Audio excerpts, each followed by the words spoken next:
Welcome to Vince Carter's greatest NBA stories.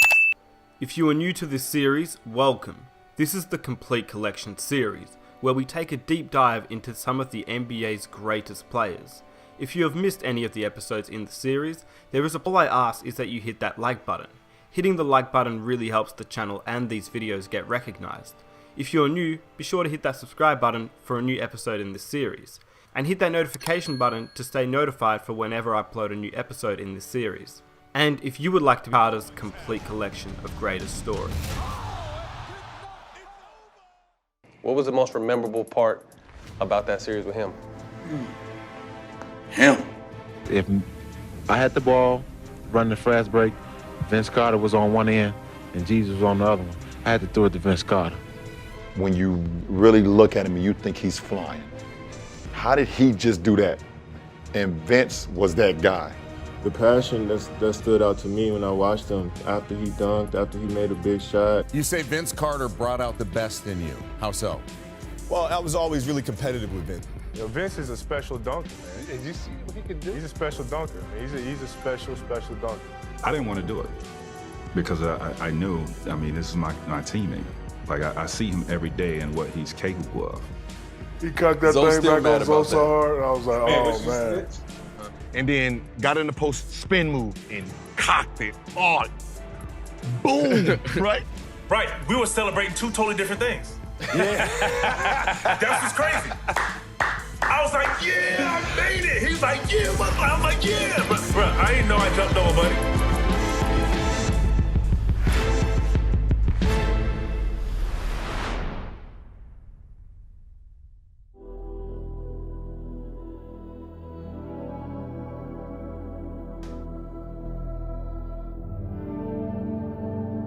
What was the most memorable part about that series with him? Him.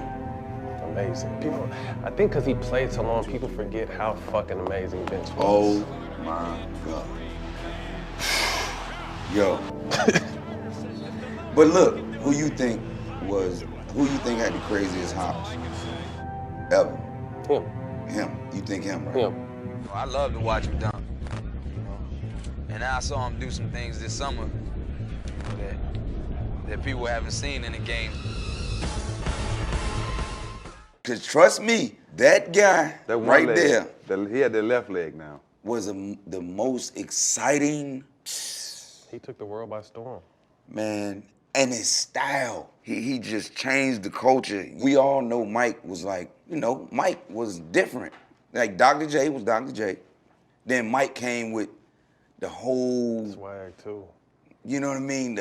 Everything else, different, a little different. And then Vince took it to another level after Mike. That excitement to it. Vince brought the excitement to it. That shit you ain't never seen before.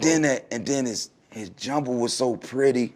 His handle was so crazy. First step was crazy. His first step was so crazy. Because if he get by you, you know what's going on. Grab before he take off. Grab before he take off. You know what's going to happen. No doubt. Shaq, how about you, man? What's your favorite Vince Carter story? Well, it's a two-part story, but I'm going to make it quick. There was three guys that whenever I played against them, I let them do whatever they want to do. Vince, T-Mac, and White Chocolate. So D-Wade is going to remember this story. So, and I'm, telling Vince, like, yo, man, you got to do something. You got to do something. So Vince goes baseline against me. I got to flagrant him. He my man and all, but I'm like, I can't have Vince dunk on me. Flagrant him. I get a foul. I go to the bench. Couple plays later, Jason Williams has the ball and tries to steal it from Vince. Vince wraps around his back. He comes down the lane and Alonzo Mourning jumps. Vince cocked that thing back and threw it down on. I'm on the bench like this looking at D-Wade. I'm like, ooh. Ooh. Ooh. You remember that, D-Wade? You remember that, D-Wade? Dunk I've ever seen. Oh, man. Yes. That's top 10 right there in the whole history of the NBA. In the history of the NBA right there. Yeah, that might be better than LeBron or Damon last year, but that was top 10. It was amazing dunk, man. Watch me underneath. Watch me underneath. What you say to him, Mark? I was cheering like I did it. I was like, that's what you get messing with me. Look at that. That's when you have a big bro that could just go up to another level that nobody else could. I stand by this. He was my favorite dunker when I was in college, and I got the opportunity to play with him. And even when I got to play with him, he was far greater, far more athletic than anything I could imagine. I want to share something with that, D-Wade. The funny thing I remember about us is when we played in the dunk on Zoe, and us running down the court together, having a little laugh. He's like, why you do my big man like that? And I'm not going to talk about the other guy who's on the far end down there, what he had to say. That was one of the times. So. He cocked that thing back on so hard. I was like, man. But he paused in the midair. Like, that was the crazy thing about the dunk shot is he paused in midair and let Zoe fall to the ground and then boofed him. Yeah. but D-Wade, what's crazy is at halftime, I just told RJ, I said, look, we had got a little weak dunk on him, both of us. I said, he's not going to let us do that again. He's going to jump at us and try to, lay us out. So when he hit me, I went higher, and it kind of had me nervous. I was scared. I jumped higher than I expected to jump. So while I'm up there, I'm like, man, don't miss this dunk. And that's what I said. Like when I dunked it, that's why I was running down. When I had the mean mug, but when I heard you say what you said, so right there, when he hit me higher,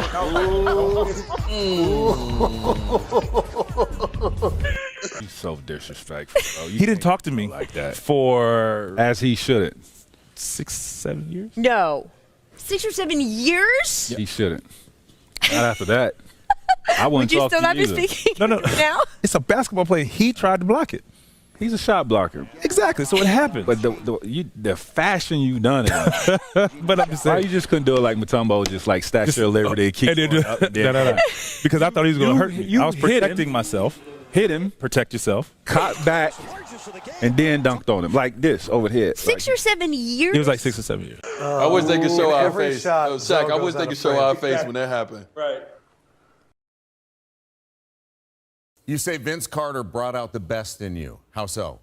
Well, I was always really competitive with Vince. Vince was a year ahead of me in high He's school. still playing, by the way. Which is unbelievable. I mean, I saw him windmill the other day, which just goes to his insane athletic ability. Yeah. Dominique Wilkins, Michael Jordan, Dr. J, Vince Carter, and yourself. Now, that is a powerhouse. You guys had all won dunk contests in the past, so I'm curious, in the prime of all those players' careers, who wins a dunk contest? Vince. Here is the man that this crowd wants to see. Here is Vince Carter with his first stop. Let's go home. Let's go home, ladies and gentlemen. A couple of tricks up my sleeve. I'm coming up with stuff tonight, and it's working. It's over for people. Ain't no point total. He's off the chart. I mean, really off the chart. The arm in the rim, for instance. I didn't want to hear ooh-ah. I wanted to hear nothing. I wanted the crowd to be in awe and not say a word.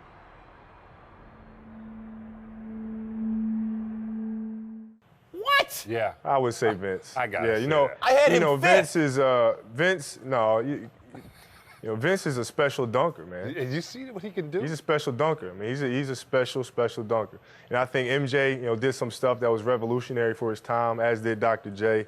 And the way Vince dunks the ball, the way that he's dunked the ball when he was in a dunk contest was unbelievable. What did Vince Carter mean to you as a basketball player? Because I know, like, for me, Vince Sanity, half man, half amazing. We can keep going all day. But, like, what was it about Vince Carter that kind of, inspired you as a basketball player? So, I mean, I've been watching Vince since he was in high school, even as a young kid, and, watched him in the McDonald's game. Obviously, I followed him. I mean, I wanted to go to North Carolina at the time, so him going to Carolina, it was like, okay, watching Ed Cota throwing the lobs to him with him and Antoine Jamison and all those guys on that team. So when you're watching Vince, you are understanding this guy is bigger than North Carolina. He's the guy in a college game that gets about 12 to 14 points, but he has no business out here on this court. Yeah, for sure. He's out here, this is just straight up, he's just straight for the conditioning.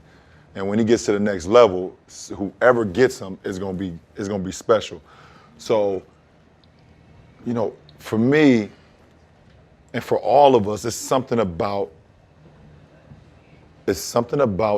basketball when a guy can literally, when you really look at him and you think he's flying. You're like, how did he just do that? And Vince was that guy. Vince was that guy where you like, if he get one dribble inside that three-point line, you better move. Even in college, right? Even in college. You better move or you're gonna be on the poster. And for a kid like myself who started to find his way with some athleticism, you looked at Vince like, damn, I ain't gonna be able to get to that point, but if I can get half or 3/4 of it, you know, then I'm doing something right. Vince had kids actually believing that they can jump if they put on a pair of Nike Shocks. Very true. Did I have a pair? You had a pair? I absolutely You had the white and green. I had white. No, I had everybody white didn't green. have a pair. Everybody had a pair. I didn't have a pair till I got drafted. I had a pair. Listen, Vince really had you believing that the shock technology in those shoes will make you jump 100%. like that. No, 100%. He really had you believing that, man. Yeah. He really had you believing that. What was your first pair, though? What was your first pair? Mine was the black. The black and silver with the joints? Raptor color. Yeah, Raptors color. The shock was I in. didn't get them to the twos. The shock was White in and red. silver. What were they in your locker when you got drafted? Yeah. I got you.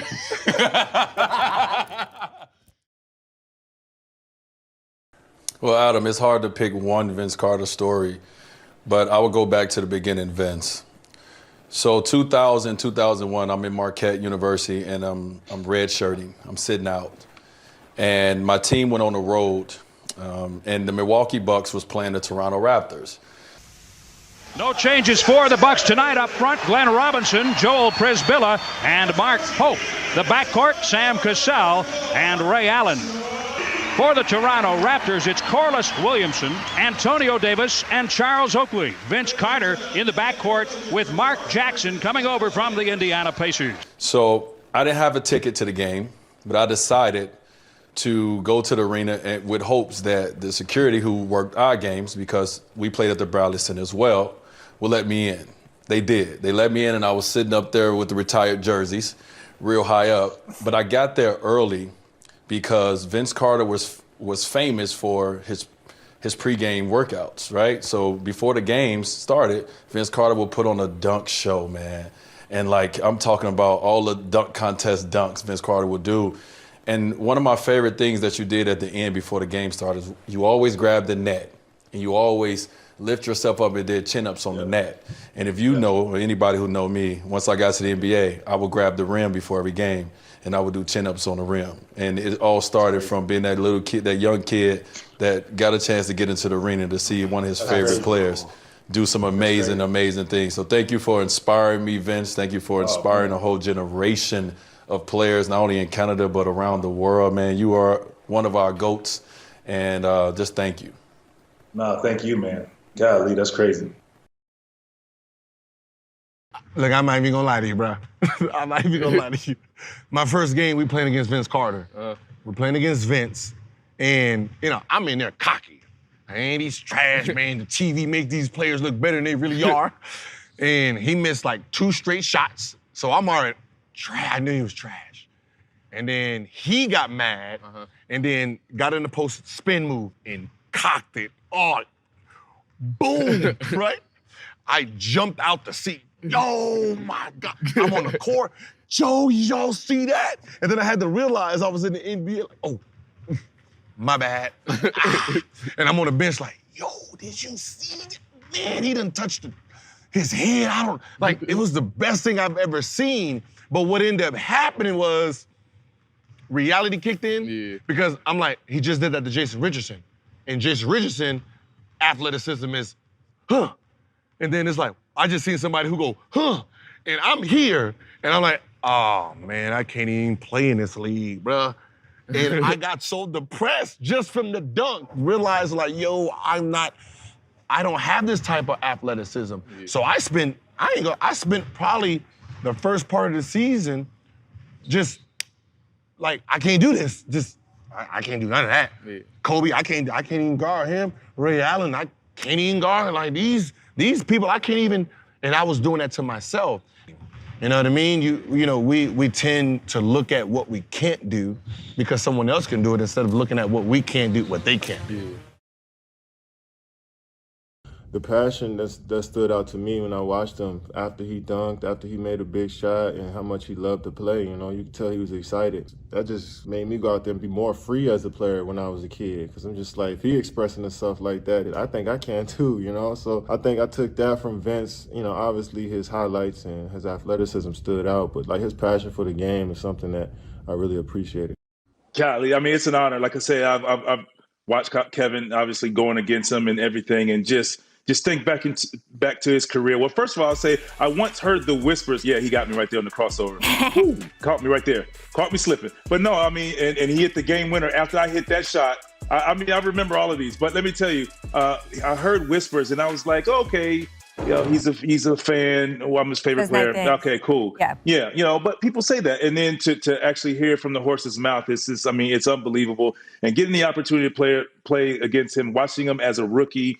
And remember hearing how they said, could he survive in the league because he wasn't strong enough, and so on and so forth. To watch him grow into the best scorer in the game's history. I mean, offensively, what can he not do? I mean, he could do it all. He, you know, at one point it was like, oh, he can only go left in the hesitation and in scouting. That's what you guard him on. And now he can go right. He can go whatever he wants. He'll pull up. He can shoot. He can do it all. So it's just been great to see him mature, grow, and become a champion and do it his way.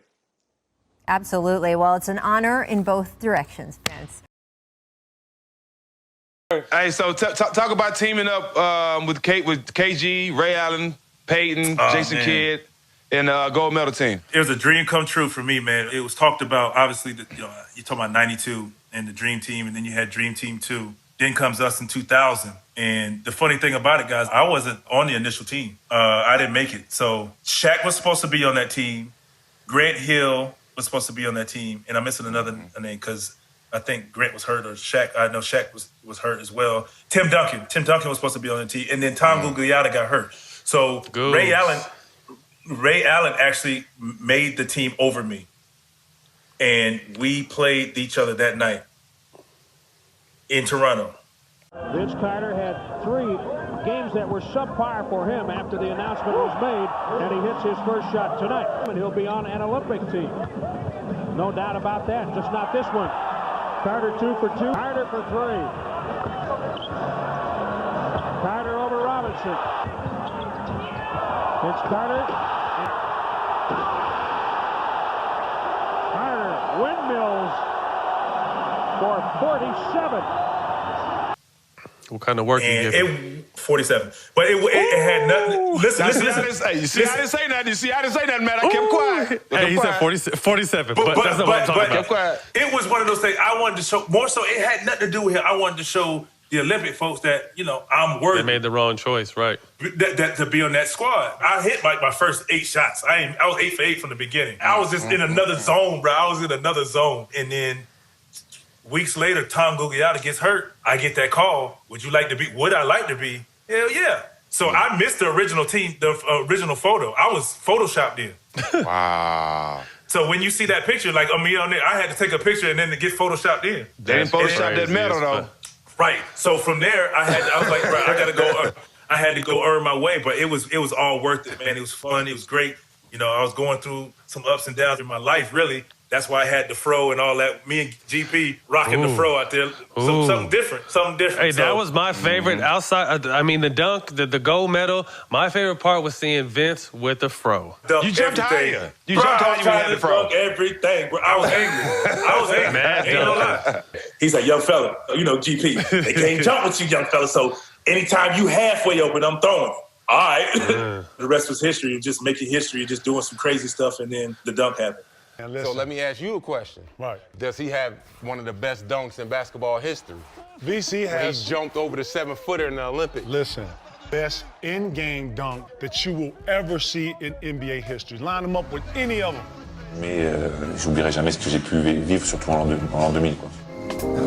2000. 2000, that was a memorable moment. I don't know if everybody got the opportunity to see that dunk. His name was Frederick Weiss from France. So the funny thing about the Olympic dunk is that it was more so instinct. And I was just trying, it was a pass he threw. He threw the ball behind his back. I get the steal. I want to get back and attack the rim before the rest of their defense kind of gets back into the play. The opportunity was there, take advantage of it now. 1-2, one dribble, two dribble, go. And it was kind of like a read. One dribble, he didn't move. Two dribble, he's still there. Attack the rim, and all I could see was the rim. And when Vince went up, we was like, oh, he ain't gonna make this, man. He just gonna do flips up. Because I was standing there like this, and Garnett was coming behind me. And Garnett was like, he gonna dish it off to me. But then all of a sudden, I was right over on the side, and I said, oh, he going up and up. I said, he going up some more. I said, whoa. And I see the rim. I don't see him. I see the rim. So I ain't pay attention to where I was jumping from. So you know the paint is different than the NBA. It's a different shape. It's wider. So in my mind, so when I jump, I see him, and all I remember, God's my witness, all I remember is touching his shoulder with my left arm. Oh. I'm focused on the rim because I thought I jumped too far. They were going in transition, so my team is running back on defense. So I just attacked the rim. So when I jumped, I hit him. I didn't even think about hitting him more. I thought he moved out of the way, or he tried to take a charge and fell down. So if you go back and look at it, I stretch out because I'm reaching for the rim because I thought I was too far. But I end up dunking the ball with my wrist because I actually had enough, flight time. You was high. If you would. My left hand touching the shoulder, and my focus now is the rim because in my mind I felt like I jumped too far and I wasn't gonna make it. And I was like, he ain't gonna make this. And all of a sudden, boom, he blinked. I said, uh-oh. I said, this is gonna be a highlight film forever. The celebration that everybody saw where I almost knocked Kevin Garnett out was because we're celebrating two totally different things, first of all. My celebration when I almost punched KG, I was celebrating that. I wasn't celebrating that I jumped over him because I didn't know. That's crazy. That was my favorite. That was my favorite part of the dunk, seeing you and KG. That was hard. KG, because KG went nuts. Right, we were celebrating two totally different things. Yeah. That's just crazy. He was celebrating because he watched me jump over a 7-foot guy. I was celebrating because I did not think that I was gonna make it, and I thought that I was gonna fall short of the rim and bust my face open and embarrass myself in front of the rest of the world. So I never actually knew I jumped over him until later on. Wait, that's, like you said, that's all instinct. Yeah, that's nothing that's all that it you was. plan. That's nothing that you think about. I didn't even think I could do something like that. First of all, you just think about attacking the rim. That's it. You see a big guy, you say, oh, I'm gonna get him. I'm going right at him. I'm going right at him. That's it. Those things happen kind of organically. You can't plan that. If I had the ball, running the fast break, Vince Carter was on one end and Jesus was on the other one, I had to throw it to Vince Carter. I know that Michael, meant a lot for the NBA.